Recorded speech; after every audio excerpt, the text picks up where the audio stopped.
आज की कहानी है बहू का अत्याचार। फिर बेटे ने लिया ऐसा फैसला कि सब दंग रह गए। प्रभाकर जब अपनी माँ की ऐसी दयनीय हालत देख रहा था तो उसकी आंखों में आंसू आ गए और अपने कंधे पर अपने बेटे का हाथ स्पर्श महसूस करके आज सरोज जी का सारा दर्द आंखों से आंसू बहकर बह निकला।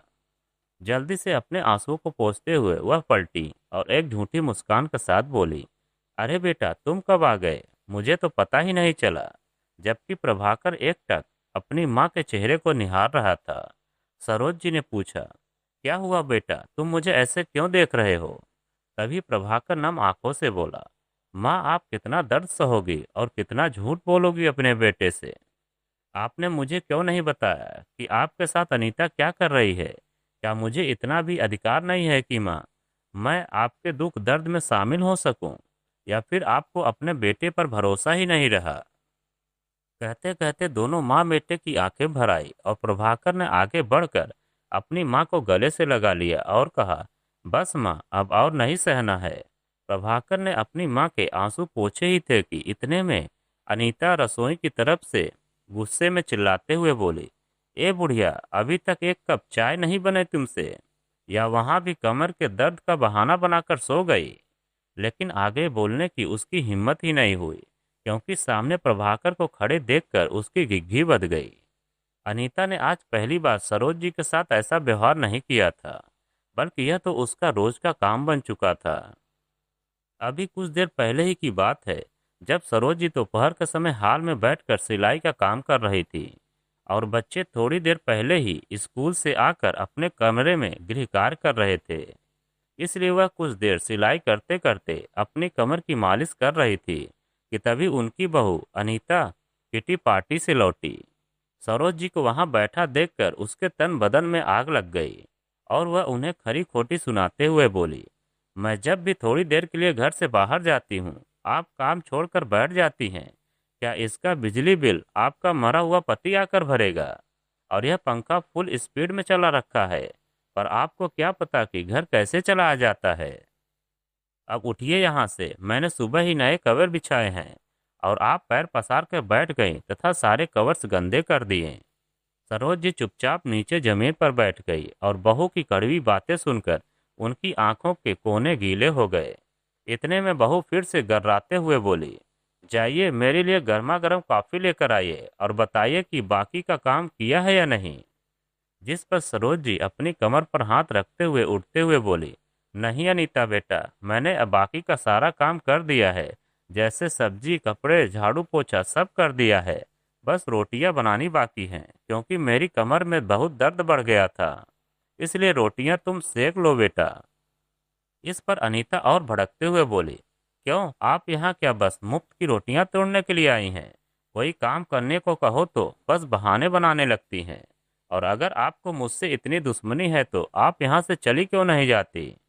क्यों मेरा जीना हराम करके रखा है? मुझे वो सुकून से जीने दो। सरोज जी ने आगे कुछ नहीं बोला और चुपचाप आंखों के आंसुओं को पोंछते हुए रसोई की तरफ चल दी। अपनी माँ की तेज आवाज सुनकर बच्चे भी कमरे के बाहर आकर अपनी दादी को देख रहे थे। इतने में प्रभाकर भी, जो एक डिग्री कॉलेज में प्रोफेसर था, आज कॉलेज से जल्दी आ गया। जब वह घर के बाहर खड़ा था तो उसे अनीता के चिल्लाने की कुछ कुछ बातें सुनाई दे रही थी। हालांकि पूरी बात समझ नहीं पा रहा था। घर के अंदर आया तो बच्चों को भी डरा सहमा देखकर उसे बड़ा आश्चर्य हुआ और माँ भी बेहद परेशान लग रही थी। बच्चे कभी अपने पिता की तरफ देखते तो कभी अपनी कॉपियों की तरफ। इसलिए प्रभाकर ने बच्चों के पास बैठकर पूछा, तुम्हारी माँ दादी से कुछ कह रही थी क्या? और क्या वो दादी से हमेशा ऐसे ही कड़वे लहजे में बात करती है? तो बच्चे डर के मारे कभी हाँ तो कभी ना में सिर हिलाने लगे। प्रभाकर ने विचार किया कि बच्चे भी अपनी बात को सच्चाई से नहीं रख पा रहे हैं, जिसका मतलब है कि घर में सब कुछ ठीक नहीं चल रहा है। उसे खुद पर भी ग्लानि हुई कि उसे कॉलेज के व्याख्यानों और प्रशासनिक कामों से इतना समय नहीं मिल पाता कि वह माँ के पास बैठकर अच्छे से वक्त बिता सके। बस रात को ही कुछ समय मिलता है जब दो बातें हो पाती हैं। जब से पिताजी का देहांत हुआ है माँ बहुत अकेली हो गई है। पिताजी, जो एक माध्यमिक स्कूल में हेडमास्टर थे, उनके जाने के बाद माँ बिल्कुल टूट गई और इस भाग दौड़ी भरी जिंदगी में प्रभाकर इतना व्यस्त हो गया कि अपनी माँ की तकलीफों को देख ही नहीं पाया। आज जो कुछ उसने सुना, क्या उसकी माँ रोज यह सब सहती है? यह सोचते ही उसका खून खौलने लगा और माँ के साथ हो रहे अन्याय ने उसे अंदर तक तोड़कर रख दिया। वह सोचने लगा कि अगर मैं अपनी माँ को 2 वक्त का चैन का खाना भी नहीं दे सकता तो मेरा बेटे कहलाने का क्या मतलब है? लानत है मुझे जैसे बेटे पर। आज वो खुद को माँ का कसूरवार मानकर कटघरे में खड़ा पा रहा था। उसे वे दिन याद आने लगे जब वह अपने पुराने पैतृक मकान में रहता था। जब वह कॉलेज में पढ़ता जाता था तो माँ कैसे सूनी आंखों से बहुत देर तक उसे जाते हुए देखती रहती थी। उसे पता होता था कि वह अंदर से बहुत दुखी हैं और इस उम्र में भी वह अकेली रसोई का काम करती हैं, जबकि इस उम्र में तो लोगों को आराम और अपने बच्चों के सहारे की जरूरत होती है। प्रभाकर ने मन ही मन में तय कर लिया कि अब वह अपनी मां का अपमान बर्दाश्त नहीं करेगा। उसे याद आया कि जब वे पुराने मकान में साथ रहते थे तो मां कितनी खुश रहती थी और उनके हाथ के बने खाने की खुशबू से पूरा घर महक उठता था। उसके पिता देवेंद्र जी रसोई में आकर बड़े स्नेह से सरोज जी के कंधे पर हाथ रखकर कहते थे, वाह भाई वाह, आज तो लगता है जैसे कोई त्योहार हो जो इतने पकवान बने हैं।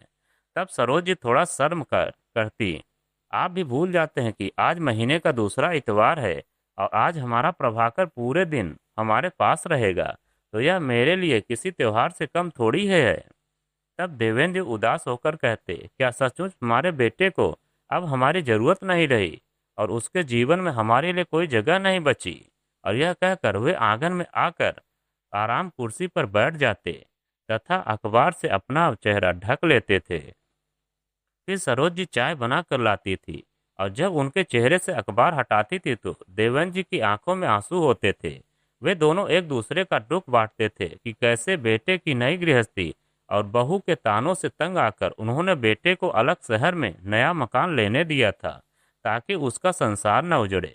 जब प्रभाकर ने नया घर खरीदा था तो वह कितना खुश था और अपने माँ बाप को साथ ले जाना चाहता था, लेकिन अनीता ने साफ कह दिया था कि वो सास ससुर की जिम्मेदारी नहीं लेगी। तब देवेंद्र जी ने कड़ा फैसला लेते हुए प्रभाकर से कहा था, तुम अपने नए घर में जाओ और हम अपने इस पुराने घर में रहेंगे, हमें किसी के सहारे की जरूरत नहीं। प्रभाकर रोता रहा, लेकिन पिता उसे गले लगाकर समझाया था कि एक ही शहर में तो है, आते जाते रहना। फिर एक सप्ताह बाद प्रभाकर अपनी अनीता नए घर में संलिप्त हो गए, लेकिन प्रभाकर रोज सुबह शाम माँ बाप की खबर लेने आता था और हर महीने का एक रविवार पूरा उनके साथ बिताता था। फिर एक दिन अचानक देवेंद्र जी का दिल का दौरा पड़ा और वे सरोज जी को इस दुनिया में अकेला छोड़कर चले गए, जिसके बाद प्रभाकर अपनी माँ को अपने साथ इस बड़े घर में ले आया था। लेकिन यहाँ आकर माँ की हालत और बुरी हो गई थी। प्रभाकर ने जब माँ से सब सच पूछा तो माँ ने रोते हुए बताया कि कैसे अनीता उनके साथ नौकरों से भी बदतर व्यवहार करती है, उन्हें अच्छी चीजें खाने से रोकती है, बच्चों को उनके खिलाफ भड़काती है और पड़ोसियों के सामने भी उनका अपमान करती है। यह सब सुनकर प्रभाकर का दिल छलनी हो गया और उसका खून खोल उठा। उसने ठान लिया कि अब अपनी माँ के स्वाभिमान से कोई समझौता नहीं होगा। प्रभाकर ने जब अपनी माँ का यह अथाह दुख देखा तो उसका मन अंदर तक टूट गया और उसने मन ही मन तय कर लिया कि वो अब अपनी माँ को इस घर में और दुख नहीं सहने देगा। अगले दिन जब प्रभाकर कॉलेज जाने के लिए निकला तो उसने जानबूझकर अपनी गाड़ी दूर ले जाकर खड़ी कर दी और वहां से चुपचाप वापस अपने घर की तरफ लौट आया। वह अपनी आंखों से देखना चाहता था कि उसकी गैर हाजिरी में घर में उसकी माँ के साथ असल में क्या क्या होता है। वह घर के मुख्य दरवाजे से अंदर आने के बजाय पीछे के दरवाजे से घर में दाखिल हुआ और एक खाली कमरे में जाकर छिप गया। कुछ ही देर में उसने देखा कि अनीता बहुत सज धज कर अपनी किटी पार्टी की सहेलियों के साथ बैठक में आ गई और सोफे पर बैठ गई। अनीता ने ऊंचे स्वर में आवाज लगाई, ए बुढ़िया, जल्दी से सबके लिए चाय और नाश्ता लेके आ, पता नहीं कहाँ जाकर सो गई। सरोज जी बेचारी अपनी कमर के भयंकर दर्द से कराती हुई रसोई में गई और कांपते हाथों से उन्होंने चाय बनाई। उनके हाथ इस कदर कांप रहे थे कि चाय के कप ट्रे में बज रहे थे। जैसे ही वह चाय की ट्रे लेकर बैठक में आई, उनका पैर वहां बिछे भारी कालीन में उलझ गया और संतुलन बिगड़ने से एक कप चाय फर्श पर गिर गई। अनीता यह देखकर आग बबूला हो गई और उसने अपनी सभी सहेलियों के सामने अपनी सास यानी सरोज जी को बुरी तरह अपमानित करना शुरू कर दिया। अनीता चिल्लाते हुए बोली, तुमसे एक छोटा सा काम भी ठीक से नहीं हो पाता। पता नहीं कब तुम मेरे सिर पर बोझ बनी रहोगी। चुपचाप जाकर इस फर्श को साफ करो, वरना आज तुम्हें खाना नहीं मिलेगा। सरोज जी की आंखों से आंसुओं की धारा बहने लगी और उन्होंने धीरे धीरे जमीन पर बैठकर अपने आंचल से वह फर्श साफ किया। सोफे पर बैठी अनीता की सहेलियां भी सरोज जी की इस बेबसी पर हंस रही थी और उनका मजाक उड़ा रही थी। एक सहेली ने हंसते हुए कहा, अनीता, तुम्हारी सास तो बहुत कामचोर और फूहड़ लगती है, इसे तो ढंग से चलना भी नहीं आता। अनीता ने भी हंसते हुए जवाब दिया, हाँ, यह तो बस इस घर में मुफ्त की रोटियां तोड़ना जानती है, बाकी किसी काम की नहीं है। प्रभाकर यह सब सुनकर कमरे के अंदर घुट रहा था और गुस्से से उसके हाथ की मुट्ठियां कस गई थी। उसका मन किया कि तुरंत बाहर जाकर अनीता को एक जोरदार थप्पड़ मारे और उसे उसकी औकात दिखाए, लेकिन वह अभी और सबूत इकट्ठा करना चाहता था ताकि अनीता कोई बहाना न बना सके। दोपहर का समय हुआ तो अनीता की सारी सहेलियां अपने अपने घर चली गईं और अनीता अपने कमरे में जाकर आराम करने लगी। सरोज जी भूखी प्यासी रसोई में अपने लिए खाना निकालने गई ताकि वह अपनी दवाइयां खा सके। प्रभाकर ने छिप कर देखा कि अनीता ने रात का बचा हुआ बासी और सूखा खाना एक पुरानी टूटी फूटी प्लेट में निकाल कर रखा था और सरोज जी को वही खाने को कहा था। सरोज जी ने बिना कोई शिकायत किए वह बासी और ठंडा खाना खा लिया, क्योंकि उन्हें भूख बहुत लगी थी। प्रभाकर की आंखों में आंसू आ गए और उसे अपना वो बचपन याद आया जब वो छोटा था तो उसकी माँ उसे हमेशा ताज़ा और गर्म खाना खिलाती थी और खुद बचा हुआ रूखा सूखा खाना खाकर गुजारा कर लेती थी। आज उसी माँ को उसकी पत्नी के कारण बासी खाना खाने को मिल रहा था, और वह भी इतनी जिल्लत के साथ। शाम के समय जब बच्चे स्कूल से घर वापस आए तो बच्चे सीधे अपनी दादी के पास गए। प्रभाकर को एक पल के लिए लगा कि शायद बच्चे अपनी दादी से प्यार करते हैं और उन्हें सम्मान देते हैं, लेकिन तभी उसने सुना कि बच्चे अपनी दादी से बहुत ही बदतमीजी कर रहे थे। दादी, हमारी माँ ने कहा है कि आप बहुत गंदी हैं और आपसे बदबू आती है, इसलिए हमें आपके पास नहीं बैठना चाहिए और आपके साथ नहीं खेलना चाहिए। सरोज जी ने बहुत ही उदास होकर अपने पोते पोतियों को देखा और अपने आंसू छिपाते हुए कहा, बेटा, तुम्हारी माँ बिल्कुल सही कहती है, मैं बहुत बूढ़ी हो गई हूँ। तुम लोग जाकर अपने कमरे में अच्छे से खेलो। प्रभाकर को अब पूरी तरह से समझ आ गया था कि अनीता ने अपने छोटे छोटे बच्चों के कच्चे मन में भी अपनी दादी के लिए नफरत का जहर भर दिया है। यह सब देखकर प्रभाकर का कलेजा फट गया। उसने पक्का फैसला कर लिया कि वो अब यह सब अत्याचार बर्दाश्त नहीं करेगा। रात को जब प्रभाकर घर आया तो उसने बिल्कुल सामान्य रहने का नाटक किया, जैसे उसे कुछ पता ही न हो। उसने अनीता से प्यार से पूछा, आज दिन भर क्या हुआ, तुमने पूरा दिन कैसे बिताया? अनीता ने बहुत सफाई से झूठ बोलते हुए कहा, कुछ नहीं, बस घर का सारा काम किया और आपकी माँ ने तो आज भी मुझे बहुत परेशान किया। वो दिन भर अपने कमरे में सोती रहती हैं और घर का कोई काम नहीं करती। मुझे अकेले ही सब कुछ करना पड़ता है। प्रभाकर ने एक गहरी सांस ली और अपने गुस्से को काबू में रखते हुए अनीता की आंखों में देखते हुए कहा, क्या तुम सच कह रही हो? क्या माँ सच में कोई काम नहीं करती? अनीता ने घबराते हुए लेकिन पूरे आत्मविश्वास का नाटक करते हुए कहा, हाँ, मैं बिल्कुल सच कह रही हूँ। आपको मुझ पर यकीन नहीं है क्या? प्रभाकर ने कड़क आवाज में कहा, लेकिन मैंने तो आज दिन भर इस घर में कुछ और ही तमाशा देखा है। अनीता यह सुनकर एकदम चौंक गई और उसका चेहरा पीला पड़ गया। प्रभाकर ने उसे वह सब कुछ विस्तार से बता दिया जो उसने दिन भर छिपकर अपनी आंखों से देखा था और अपने कानों से सुना था। अनीता के चेहरे का रंग पूरी तरह उड़ गया और वह हकलाते हुए बोली, यह सब झूठ है, आप मुझ पर शक कर रहे हैं, किसी ने आपके कान भरे हैं। प्रभाकर ने कहा, मैंने सब कुछ अपनी आंखों से देखा है। तुम मेरी माँ के साथ जानवरों से भी बदतर व्यवहार कर रही हो और मेरे बच्चों को भी अपनी दादी से नफरत करना सिखा रही हो। अनीता मगरमच्छ के आंसू बहाते हुए रोने का नाटक करने लगी और बोली, मुझे माफ कर दीजिए, मुझसे बहुत बड़ी गलती हो गई, मैं आगे से ऐसा नहीं करूंगी। लेकिन प्रभाकर अब पिघलने वाला नहीं था। उसने कहा, तुम्हारी माँ का जो घोर अपमान किया है उसकी कोई माफी नहीं है। अगले दिन प्रभाकर ने एक और बड़ा फैसला लिया। उसने अपनी माँ के लिए घर के एक हिस्से में एक अलग और बहुत सुंदर कमरा तैयार करवाया, जहाँ उन्हें कोई भी परेशान न कर सके, और उनकी जरूरत का सारा सामान वहाँ रखवा दिया। लेकिन अनीता की घटिया चालें अभी भी खत्म नहीं हुई थी, और उसके दिल की नफरत और बढ़ गई थी। उसने अगले दिन चुपके से सरोज जी के कमरे की बिजली के तार काट दी, ताकि उनका पंखा और बत्ती बंद हो जाए। भयंकर गर्मी और उमस में सरोज जी बिना पंखे के अपने कमरे में तड़पती रही और पसीने से लथपथ हो गई। जब शाम को प्रभाकर घर आया तो और उसे पता चला तो उसका गुस्सा सातवें आसमान पर पहुंच गया।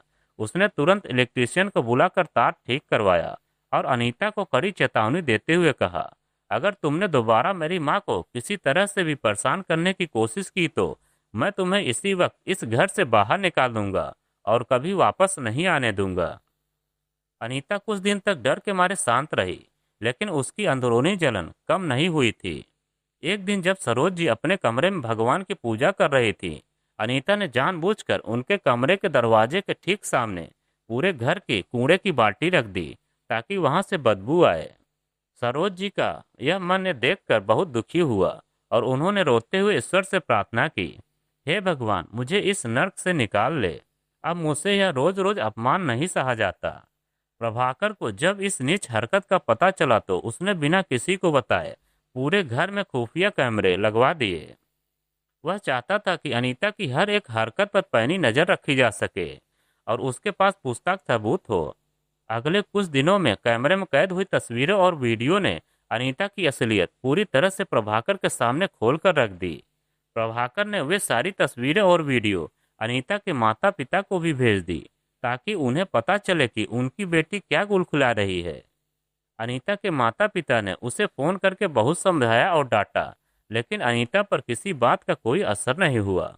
वह तो बस किसी भी कीमत पर अपनी सास को उस घर से बाहर निकालना चाहती थी और घर पर अपना पूरा राज करना चाहती थी। एक दिन अनीता ने बहुत ही खतरनाक चाल चली। उसने अपनी अलमारी से अपने सबसे महंगे गहने छिपा दिए और इसका इल्जाम अपनी सास सरोज जी पर लगा दिया। अनीता ने पूरे घर में जोर जोर से रो रो कर बहुत बड़ा हंगामा खड़ा कर दिया और मोहल्ले वालों को भी इकट्ठा कर लिया। उसने पुलिस को भी फोन करके बुला लिया। पुलिस ने घर की बहुत बारीकी से तलाशी ली, लेकिन गहने घर में कहीं नहीं मिले। प्रभाकर बहुत अच्छी तरह जानता था कि उसकी माँ कभी भी किसी चीज की चोरी नहीं कर सकती और यह सब अनीता का रचा हुआ नाटक है। उसने पुलिस के सामने अपना लैपटॉप खोला और खुफिया कैमरों की पूरी रिकॉर्डिंग चेक की। रिकॉर्डिंग बहुत साफ तरीके से दिख रहा था कि अनीता ने खुद अपने हाथों से अपने गहने एक काले कपड़े में लपेटकर अपने कमरे की भारी अलमारी के पीछे बहुत सावधानी से चिपकाए थे। प्रभाकर ने पुलिस अधिकारियों को वो रिकॉर्डिंग दिखा दी। पुलिस ने सच्चाई देखकर अनीता को बहुत कड़ी फटकार लगाई और उसे गिरफ्तार करने की धमकी दी। अनीता सबके सामने शर्म से पानी पानी हो गई और उसका सिर झुक गया। प्रभाकर ने अनीता से कहा, तुमने जो किया है वह बहुत ही नीच और गिरी हुई हरकत है। मैं तुम्हें इस बात के लिए अपनी पूरी जिंदगी में कभी माफ नहीं कर सकता। यह सब देखकर सरोज जी का दिल पसीज गया और उन्होंने अपने बेटे प्रभाकर से कहा, बेटा, इसे माफ कर दे, पुलिस को वापस भेज दे। आखिर यह तेरी पत्नी है और बच्चों की माँ है। लेकिन प्रभाकर ने अपनी माँ की यह बात नहीं मानी। उसने कहा, माँ, इसने आपके साथ जो भी किया है वो इंसानियत के नाम पर कलंक है और माफी के बिल्कुल भी लायक नहीं है। प्रभाकर ने अनीता से हमेशा के लिए बात करना बंद कर दिया और उसे घर में एक अजनबी की तरह कर दिया। घर में एक अजीब सा और डरावना सन्नाटा छा गया। बच्चे भी घर का यह माहौल देखकर सहमे सहमे रहने लगे और अपनी माँ से दूर रहने लगे। प्रभाकर ने अपनी माँ की अच्छी देखभाल के लिए एक बहुत ही भरोसेमंद नौकरानी रख ली। अब सरोज जी को घर का कोई भी काम नहीं करना पड़ता था और वह ज्यादातर समय पूजा पाठ और भगवान के भजन में बिताती थी। लेकिन अनीता की ईर्ष्या और जलन अभी भी खत्म नहीं हुई थी। उसने अब नौकरानी को भी तरह तरह से परेशान करना शुरू कर दिया। वो रोज नौकरानी के काम में नुक्स निकालती और उसे गालियां देती। बेचारी नौकरानी ने तंग आकर कुछ ही दिनों में काम छोड़ दिया। प्रभाकर को यह जानकर बहुत तेज गुस्सा आया। उसने फैसला किया कि अब वह अपनी माँ का सारा काम खुद करेगा। वह रोज सुबह बहुत जल्दी उठता, अपनी माँ के लिए ताज़ा खाना बनाता, उनके पैरों और दुखती कमर की मालिश करता और फिर तैयार होकर अपने कॉलेज जाता। कॉलेज से लौटकर भी वह अपनी माँ के साथ बैठकर बहुत सारा समय बिताता और उन्हें पुराने दिनों की कहानियां सुनाकर हंसाने की कोशिश करता। अनीता यह सब देखकर अपने ही कमरे में कुढ़ती रहती। एक दिन प्रभाकर ने अनीता से साफ शब्दों में कह दिया, अगर तुम मेरी माँ का सच्चा सम्मान नहीं कर सकती और उनके साथ शांति से नहीं रह सकती तो तुम मेरे बच्चों को लेकर इस घर से जा सकती हो। अनीता को लगा कि प्रभाकर शायद गुस्से में बस ऐसे ही मजाक कर रहा है और कुछ दिन बाद सब ठीक हो जाएगा। लेकिन प्रभाकर अपनी बात पर बहुत ज्यादा गंभीर था। उसने अनीता को अपना अंतिम फैसला सुनाते हुए एक हफ्ते का समय दिया। उसने कहा, या तो तुम एक हफ्ते के अंदर अपनी सारी गलतियां सुधार लो और मेरी माँ के पैरों में गिरकर उनसे सच्ची माफी मांगो, या फिर हमेशा हमेशा के लिए इस घर से चली जाओ। मुझे तुम्हारी कोई जरूरत नहीं है। अनीता यह सुनकर बहुत बुरी तरह घबरा गई। उसे कुछ समझ नहीं आ रहा था कि वो अब क्या करे और कहाँ जाए। उसने अपनी उन सभी किटी पार्टी वाली सहेलियों से फोन पर सलाह ली जो कल तक सरोज जी का मजाक उड़ाती थी। सहेलियों ने जब यह सुना तो उन्होंने अनीता का साथ देने से मना कर दिया और उसे समझाया कि वह चुपचाप अपने पति और सास से माफी मांग ले, वरना वो सड़क पर आ जाएगी। लेकिन अनीता का घमंड और झूठा अहंकार उसे अपनी सास के सामने झुकने और माफी मांगने नहीं दे रहा था। उसने अपने मन में सोचा कि प्रभाकर आखिर उसके बिना कैसे अपनी जिंदगी बिता पाएगा और वो जरूर उसे मना लेगा। लेकिन वह अपने अहंकार में यह बहुत बड़ी भूल गई थी कि प्रभाकर के लिए इस पूरी दुनिया में उसकी माँ से बढ़कर और कोई भी चीज नहीं है।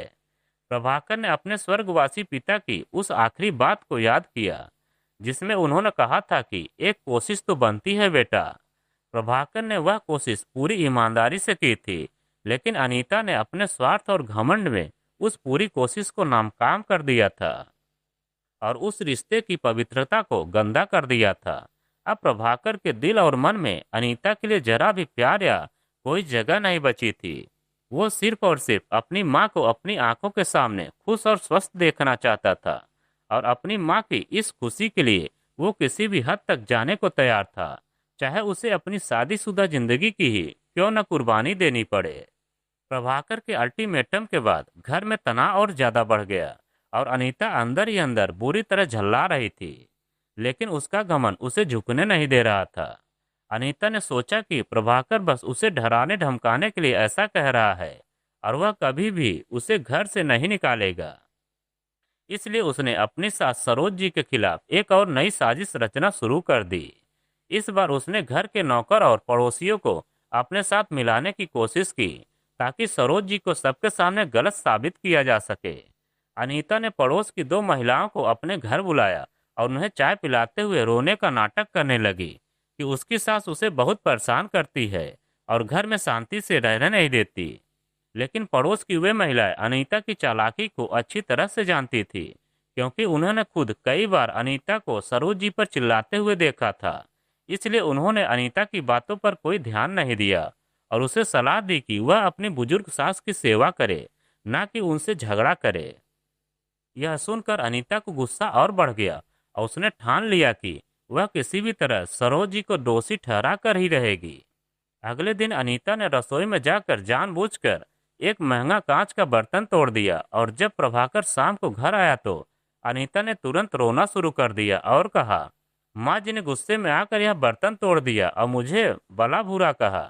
प्रभाकर ने बिना कुछ कहे चुपचाप अपने फोन में खुफिया कैमरे की लाइव रिकॉर्डिंग निकाली और अनीता के सामने कर दी, जिसमें साफ दिखा रहा था कि अनीता ने खुद अपने हाथों से वह बर्तन फर्श पर पटक था।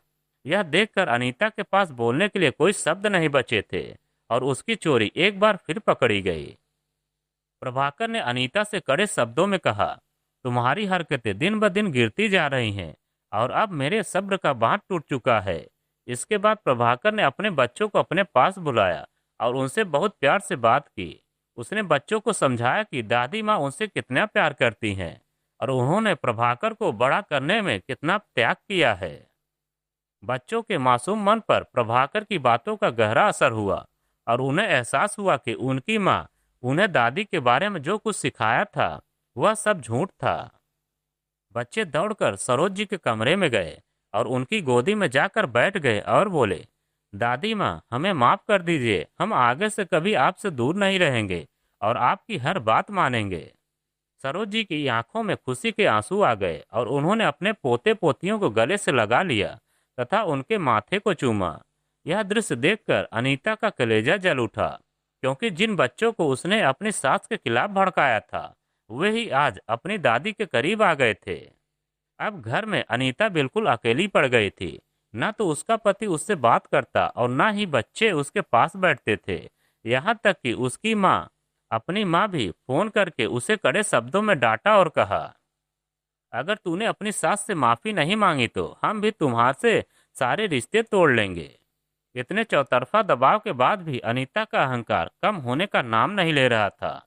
उसने सोचा कि वह बीमार होने का नाटक करेगी, जिससे प्रभाकर का दिल पिघल जाएगा और वह उससे माफी मांग लेगा। अगले दिन अनीता दिन भर बिस्तर पर लेटी रही और खाना पीना छोड़ दिया। जब शाम को प्रभाकर घर आया तो उसने अनीता को लेटे हुए देखा, लेकिन उसने कोई हमदर्दी नहीं दिखाई, क्योंकि वह जानता था कि यह सब अनीता का नया नाटक है। प्रभाकर सीधे अपनी माँ के कमरे में गया, उनके लिए चाय बनाई और उनके पैर दबाने लगा। सरोज जी ने प्रभाकर से कहा, बेटा, अनीता दिन भर से बिस्तर पर पड़ी है, उसने कुछ खाया पिया भी नहीं है, तू जाकर एक बार उसे देख ले। सरोज जी के इस भोलेपन और दयालुता को देखकर प्रभाकर की आंखों में अपनी माँ के प्रति सम्मान और बढ़ गया कि जिस बहू ने उसे इतना दर्द दिया, उन्हीं बहू की चिंता माँ को आज भी है। प्रभाकर ने माँ से कहा, माँ, आप उसकी चिंता मत कीजिए, वह सब नाटक कर रही है ताकि हम पिघल जाएं, लेकिन अब मैं उसकी किसी चाल में आने वाला नहीं। कुछ दिन और बीत गए और साल दिनों तक दी गई मोहलत का आखिरी दिन भी आ गया। उस दिन प्रभाकर कॉलेज से जल्दी घर आया। उसने एक वकील को भी अपने साथ बुलाया और प्रभाकर ने घर आते ही अनीता को हॉल में बुलाया और वकील के सामने कुछ कागजात मेज पर रख दिए। अनीता ने घबराते हुए पूछा, यह किस चीज के कागज हैं? तब प्रभाकर ने सपाट आवाज में कहा, यह हमारे तलाक के कागजात हैं और साथ ही तुम्हें इस घर से बाहर निकालने का कानूनी नोटिस भी। यह सुनता ही अनीता के पैरों की तले जमीन खिसक गई और उसका सारा घमंड एक पल में चकनाचूर हो गया। उसे कभी उम्मीद नहीं थी कि प्रभाकर सचमुच इतना बड़ा कदम उठा लेगा। अनीता रोते हुए प्रभाकर के पैरों में गिर पड़ी और हाथ जोड़कर भीख मांगने लगी, मुझे इस घर से मत निकालो, मैं बेघर हो जाऊंगी, मुझे एक आखिरी मौका दे दो। लेकिन प्रभाकर का दिल अब पत्थर हो चुका था। उसने कहा, मैंने तुम्हें सुधरने का पूरा मौका दिया था, लेकिन तुमने अपनी हरकतों से साबित कर दिया कि तुम एक अच्छी पत्नी और एक अच्छी बहू कभी नहीं बन सकती। तभी सरोज जी अपने कमरे से बाहर आई। उन्होंने प्रभाकर का हाथ थाम लिया। सरोज जी आंखों में आंसू थे। उन्होंने प्रभाकर से कहा, बेटा, मेरी खातिर इसे एक आखिरी मौका दे दे। यह तेरे बच्चों की माँ है और अगर यह चली गई तो बच्चों का जीवन खराब हो जाएगा। मैं अपना अपमान भूल सकती हूँ, लेकिन अपने पोते पोतियों का घर उजड़ते नहीं देख सकती। माँ की बात सुनकर प्रभाकर रुक गया, क्योंकि वह अपनी माँ की बात कभी नहीं टाल सकता था। प्रभाकर ने अनीता से कहा, तुम आज सिर्फ और सिर्फ मेरी माँ की दया की वजह से इस घर में बची हो। अगर माँ आज आपके लिए सिफारिश नहीं करती तो तुम रास्ते पर होती। प्रभाकर ने शर्त रखी, आज के बाद तुम इस घर में मालकिन बनकर नहीं बल्कि माँ की सेविका बनकर रहोगी और घर का सारा काम तुम्हें ही खुद करना होगा तथा माँ की हर जरूरत का ध्यान रखना होगा। अनीता ने सिर झुकाकर प्रभाकर की सारी शर्तें मान ली, क्योंकि उसके पास अब कोई चारा नहीं बचा था। उसी दिन से अनीता का व्यवहार पूरी तरह बदल गया। हालांकि यह बदलाव मजबूरी में था, लेकिन उसे अपनी गलतियों का एहसास होने लगा था। वह रोज सुबह जल्दी उठती, सरोज जी के लिए गर्म पानी और नाश्ता तैयार करती और उनके पैरों को छूकर प्रणाम करती। सरोज जी भी बिना किसी लाग लपेट के उसे माफ कर चुकी थी और उसे फिर से अपनी बेटी की तरह मानने लगी थी। बच्चे भी अब अपनी दादी के साथ हंसते खेलते रहते थे, जिससे पूरे घर का माहौल खुशनुमा हो गया था। प्रभाकर अपनी माँ को मुस्कुराते हुए देखकर राहत की सांस ले रहा था, लेकिन वो अनीता पर अभी भी पूरी तरह भरोसा नहीं कर पा रहा था और उस पर नजर रखे हुए था। समय अपनी गति से बढ़ता रहा और उस घर में आए इस नए बदलाव ने धीरे धीरे एक अस्थायी रूप लेना शुरू कर दिया। अनीता जो पहले केवल प्रभाकर के डर और घर से निकल जाने की मजबूरी के कारण अपनी सास सरोज जी की सेवा कर रही थी, अब उसके व्यवहार में सचमुच एक ठहराव आने लगा था। इंसान जब लगातार कोई काम करता है तो वह उसकी आदत बन जाता है, और अनीता के साथ भी कुछ ऐसा ही हुआ। रोज सुबह उठकर सरोज जी के लिए चाय बनाना, उनकी दुखती कमर पर तेल की मालिश करना और उनके साथ बैठकर घर गृहस्थी की बातें करना अब अनीता की दिनचर्या का एक अभिन्न हिस्सा बन गया था।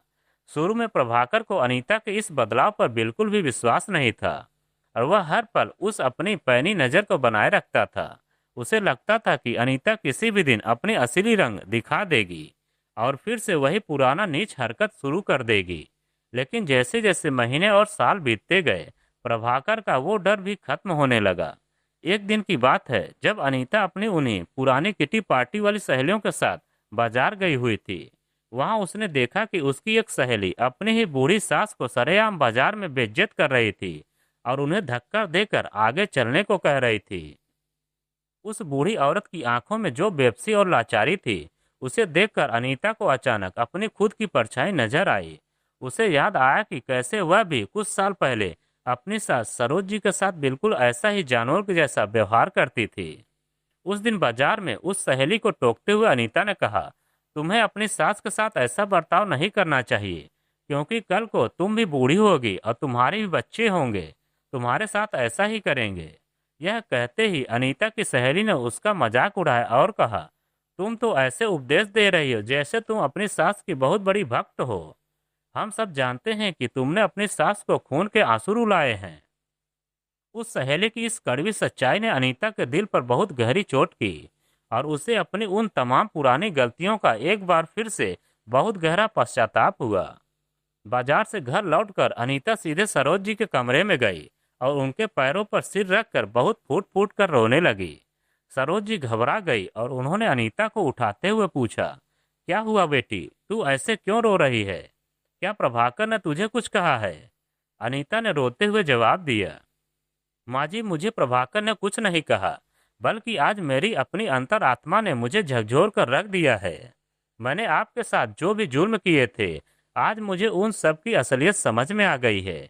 आप सच में बहुत महान हैं, जो आपने मेरे इतने अत्याचार सहकर भी मुझे इस घर में रहने दिया और मुझे माफ कर दिया।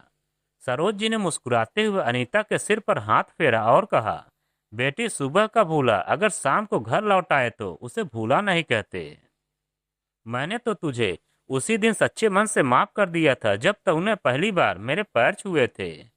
उस दिन के बाद से अनीता का सारा खोट और सारा अहंकार पूरी तरह से खत्म हो गया, और वह सच में सरोज जी की एक आज्ञाकारी बेटी बन गई। बच्चे भी अब अपनी माँ और दादी को एक साथ खुश देखकर बहुत आनंदित रहने लगे थे। प्रभाकर ने भी जब अनीता का यह सच्चा बदलाव देखा तो उसने भी अपने सच्चे दिल से सारी पुरानी कड़वाहट को निकाल दिया और अपनी पत्नी को सच में माफ कर दिया। समय का चक्र यूं ही चलता रहा, और देखते ही देखते कई साल बीत गए। सरोज जी अब बहुत ज्यादा बुजुर्ग हो चुकी थी और उनका शरीर भी अब पूरी तरह से साथ छोड़ चुका था।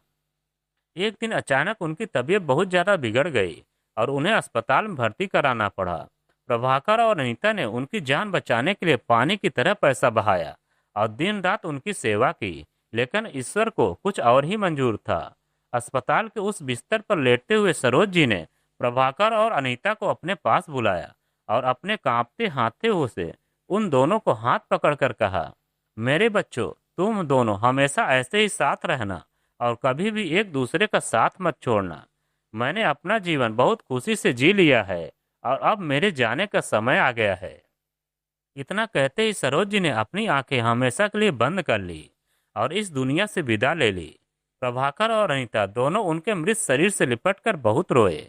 सरोज जी के जाने के बाद वह घर एकदम सूना हो गया था। समय एक बार फिर अपनी रफ्तार से उड़ने लगा और देखते ही देखते 25 साल का लंबा सफर तय हो गया। आज प्रभाकर और अनीता दोनों ही बुढ़ापे की दहलीज पर खड़े थे। उनका लाडला बेटा, जो कभी अपनी दादी से चीजें छुपा कर लाता था, अब बड़ा होकर एक बहुत ही बड़ी कंपनी में उच्च अधिकारी बन चुका था और उसकी भी शादी हो चुकी थी। इतिहास जैसे खुद को दोहराने के लिए तैयार बैठा था।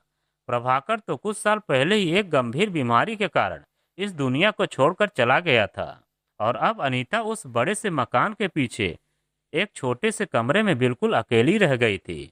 वही लाडला बेटा जिसे अनीता ने बचपन में अपनी दादी का अपमान करना और चीजें छिपा कर लाना सिखाया था, आज वह अपने उसी सीखे हुए पाठ पर पूरी ईमानदारी से अमल कर रहा था।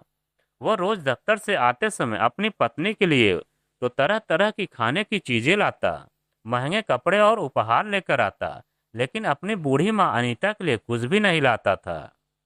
और तो और वह भी बिल्कुल उसी अंदाज में अपनी पत्नी को चीजें देता था जैसे अनीता ने उसे बचपन में सिखाया था कि अगर माँ का कमरा खुला हो तो उसके कमरे के आगे से मत आना, और अगर वह सामने पड़ जाए तो सामान को पीछे छिपा लेना।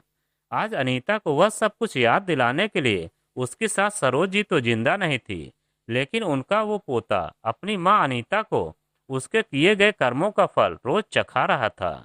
अनीता के पास अब अपनी सास सरोज जी की तरह कोई अच्छी सहेलियां या पड़ोसी भी नहीं थे जिनसे वह अपने मन की बात कह सके या अपना दुख बांट सके, क्योंकि अपनी जवानी के दिनों में पैसों और हैसियत के घमंड में अनीता ने कभी किसी भी पड़ोसी या रिश्तेदार से बनाकर नहीं रखी थी।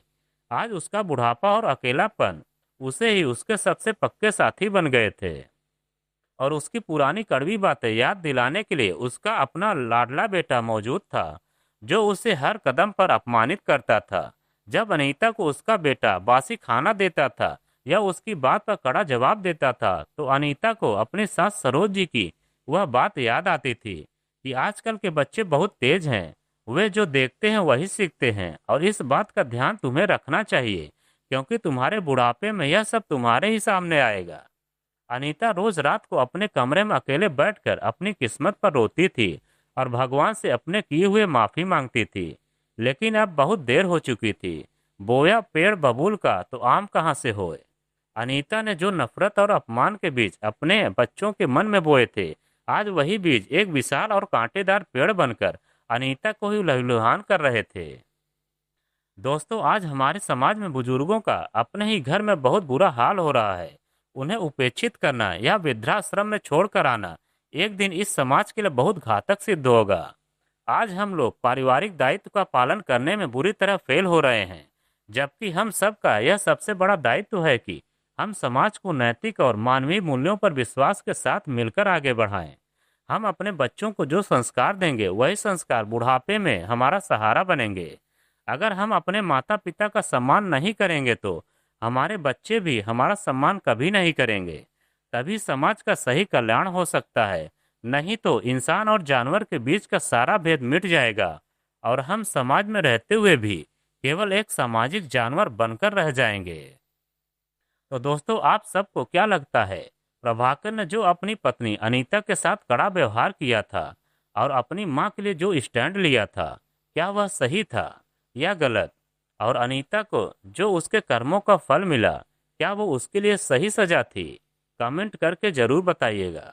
चैनल पर अगर पहली बार आए हैं तो चैनल को सब्सक्राइब जरूर कीजिएगा। कहानी पसंद आए तो लाइक और शेयर जरूर कीजिए ताकि समाज में यह अच्छा संदेश जा सके।